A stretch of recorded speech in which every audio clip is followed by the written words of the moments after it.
Promotional materials. A lot of what I discuss in these classes are about online tactics to either bring in more business or make your life more efficient. But honestly, there's a lot of offline stuff you need to really make yourself look professional with promotional materials. So let's discuss some of the materials that you need. First of all, none of these are really required. They're all nice to have. Some of them are strongly requested that you have, but none of them are required. You can be a public adjuster without having these. The first thing I want to mention is the brand guidelines. We've talked about, there's been various classes on branding in this course or in these classes, but honestly, brand guidelines can be very drawn out and long. I've seen brand guidelines that are 3 inches thick, just like a booklet. And then I've seen one-page brand guidelines. And there are lots of templates online. If you just type in quick brand guideline guide or one-page brand guideline, just get the basics down.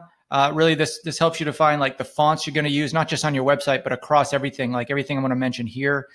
Colors, color tones, logos, how you're going to use your logo, the tagline, how it looks in relation to your logo, like 1 inch below, 1/4 inch below, like all that stuff makes you look really consistent. All right, so get yourself some brand guideline, get yourself a brand guideline, not some brand guidelines. A brand guideline will help you create all these things that I'm talking about today, not to mention set a standard for all contractors and freelancers you work with that work with your company. Hey, this is my brand guideline. You don't have to explain to them like, oh, you should use this Pantone color or use that font like every single time. You just give them the brand guideline and that's it. Of course, you should have a logo. Everybody loves to have logos. Honestly, I'm not big on logos. Nobody, unless you're going for a brand like McDonald's or Coke, where you can just use your logo instead of your company name. But it's kind of standard to use logos now for every company, although I don't really see the need for it. You can go to Upwork.com or Fiverr.com and get yourself a logo. There's also plenty do-it-yourself logo maker websites. I think one of them is logomaker.com. And logos aren't tough. They don't need to be extra complicated, but the style of the logo should match the rest of your brand. Should be in your brand guideline as well, whether it's abstract or 3D-ish or whatever. There's different styles of logos. Okay. Social banners. So this is a big one. A lot of public adjusters have social accounts, but they all look different. I go to Facebook and their Facebook header is different than Instagram. I don't even know if I'm really on the same, looking at the same company, right? So your social banner should be consistent across all of your social accounts. Same colors, same graphics, same tagline, whatever. Just make sure they look the same. So if I had a window open of a Facebook of your account, Instagram, Twitter, LinkedIn, all of them look similar. And there's no doubt that I'm looking at the same company. Of course, website. I mean, that's like your online business card, your business portal to the world. Your website should look great, and review the website class that I have made for you guys.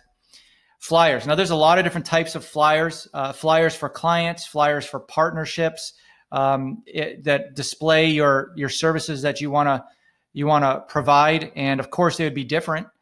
So these are different types of marketing channels, right? A partnership, the way you would discuss your business and what you can do for your partners is different than the way you would talk to your clients who are filing a homeowner's claim, right? So you want to have different flyers ready. One sheet, kind of what I call a leave behind. So after you meet with a client or actually a prospect, they're not a client yet. After you meet with a prospect, maybe you're in your house, you say, hey, here's a leave behind, kind of like a flyer that can summarize your services and your brand in one page. Okay. And it doesn't have to be an 8.5 by 11. I've gotten flyers, or I've gotten pamphlets, like little brochures, three-sided brochures. Okay. That'll fit in the flyer category. All right. So just something that'll leave behind that kind of best exude who you are. And then business cards, of course, not required, but you'd be hard pressed to be a public adjuster without a business card. Okay. You should get a professional one done. The higher quality ones will exude you more as a professional. Like thick, nice feeling, maybe even a gold embossed a little bit business card. The cheap, flimsy ones that are printed on your home printer that have the perforated edges, don't do that. All right. Email signature. So it's really good, especially it's very important if you have more than one public adjuster working in your company to have consistent email signatures. So something like name on the next line, email on the next line, phone number on the next line, fax number or whatever, or address or whatever you want to put. Nobody really uses fax anymore, but just make it consistent. I've worked with a public adjusting company with several public adjusters under this one adjuster. He was the main guy, but every single person had a different signature. And that was the one thing I said, from a branding perspective, you got to have them all look the same. The logo's on the left, the name's on the right. Underneath that is the tagline, and then the phone number and the web address, or whatever the case, right? So just make sure that whatever you is, it's standard. And that could go on your brand guideline as well. That could be a section, email signatures. That's the kind of stuff that goes on brand guides. All right, a couple more here, guys. Stationery. If you want to have a blank Word document with a header image that has a standard image or phone number or web address, and just get them professionally printed, and just have some blank ones, because a lot of times you might be over your client's house taking notes, or you want them to take notes, right? So you're just handing them some blank pieces of paper with your stationery. It looks good. They're leaving it around their house. Maybe their friends are over and they have a claim to file, and they just grab it, and they have your stationery, all your contact information on it. Web banners. We have some in this portal here, guys. Go ahead and check it out. But web banners are important if you want to recapture people's attention after they visited your website. You can do a retargeting campaign. That's when you cookie their computer, and now they're seeing your web banners everywhere. Okay. Plus, it's also great if local businesses want to put a banner of yours on their site and lead it to your site, so it's a clickable image.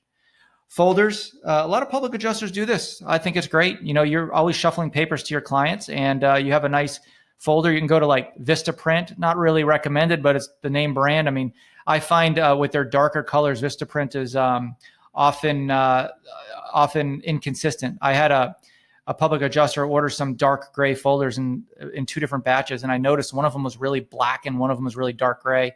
Vistaprint has a lot of competitors. Just go to a printing company, hopefully local. If you can support local businesses, I'm always for that. But there's a lot of online companies that compete with Vistaprint that have higher quality printers, and you could just get some folders done. Okay, it should be as simple as a logo and some contact information in there, and you could do a run of a couple hundred of them. Ask what their MOQ is, minimum order quantity, and try to print out the minimum order quantity, because hopefully you'll be using a lot of folders, because you should be using at least one for every client that you have.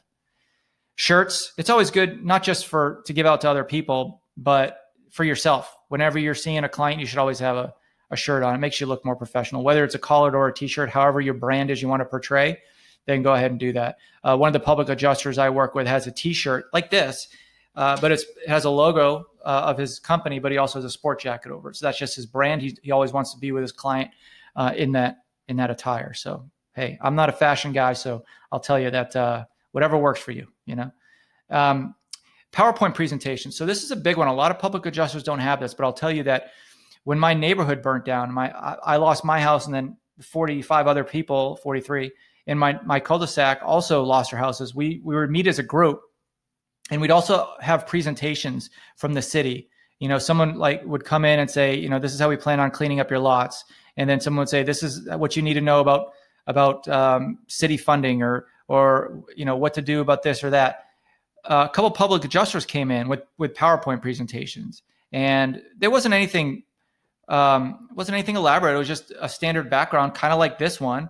Could have a red line on top that have your name on company information on the top, and they just ran down some of the things you need to know about your homeowner's claim, like how to best deal with your insurance. The importance of public adjuster. You should have a standard template like that, and then just have an extra slide at the beginning that's customized to them. So in my case, my neighborhood's called Berrybrook.